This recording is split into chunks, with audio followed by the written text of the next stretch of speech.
Gordon, it's great to see you again. There's so much here to unpack, but I'd love you just to give the audience a sense of some of the ways in which the Chinese regime is engaging in this totalitarian surveillance and direction of its citizens. Yeah, by next year, Steve, they plan to have a nationwide social credit system in place. This will give every Chinese citizen a constantly updated score based upon observable behaviors. So, for instance, jaywalking or a social media post about Xi Jinping, the Chinese ruler. All of these will change scores. And people with low scores will not be able to either, for instance, put their kids in private school, buy a home, get on a plane or a train. They're meant to be able to actually just restrict people to their homes, which is what they're thinking about.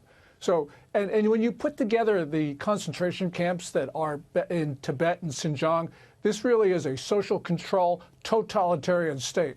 Now, let's just look at one bit of that. You mentioned jaywalking. Let's unpack that. How do they know if you've been jaywalking so that they can use it to affect your social credit score? Well, next year they plan to have 626 million surveillance cameras in place. They've already got a number of them there. This is going to be a totally observed society. And it feeds into this social credit system along with all sorts of other information and data. You know, technology is enabling the Chinese regime to go for total control. You know, we talk about China as authoritarian, but they're moving past that back to a totalitarianism, something that we haven't seen since the 1950s. What comparison are you drawing there with the 1950s? That's very interesting. Well, this is almost going back to a Maoist society, which seems hard to conceive of because we're now in a much more modern world. But because it's modern, China is able to use this technology, and they're using artificial intelligence.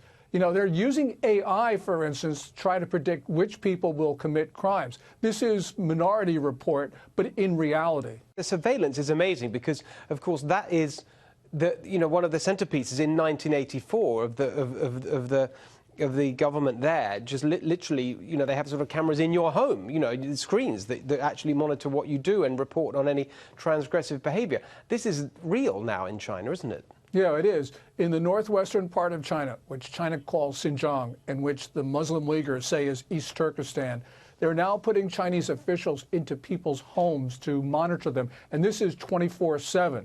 So clearly, this is not just the camera in your home. This is a Chinese official there. And of course, they've got the concentration camps there where you have at least 1.1 million Chinese. This is just horrific. It is just, I mean, thank you so much for being so clear about it. That's why I'm so glad that you could join us to talk about it. I mean, I just don't think this is well enough known. I mean, we talk about China in terms of, you know, ripping us off on trade, and that's certainly bad enough. But the fact that you've got this regime behaving like this, extending its control, and very clearly wanting to export this around the world and to become the dominant superpower is something that should frighten us all, don't you think? Oh, well, certainly. You know, they've got these concentration camps in the northwestern part of the country.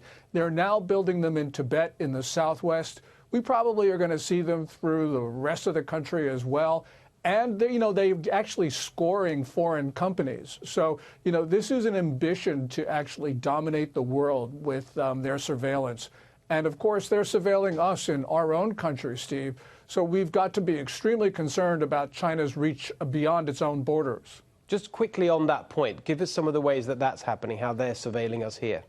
Well, the Ministry of State Security officials have been operating in the United States, especially on college campuses where there are large numbers of Chinese students. We know that Chinese diplomats and their agents actually monitor, surveil those students and tell them what to think and what to do. And we've allowed that. So this is on us. But there are so many ways that China actually peeks into the U.S. Through its network of spies. They've got this 1,000 grains of sand approach. It is just comprehensive. Well, honestly, fantastic and frightening information there, Gordon. Really, really appreciate you joining us tonight. Thank you so much. Thank you, Steve.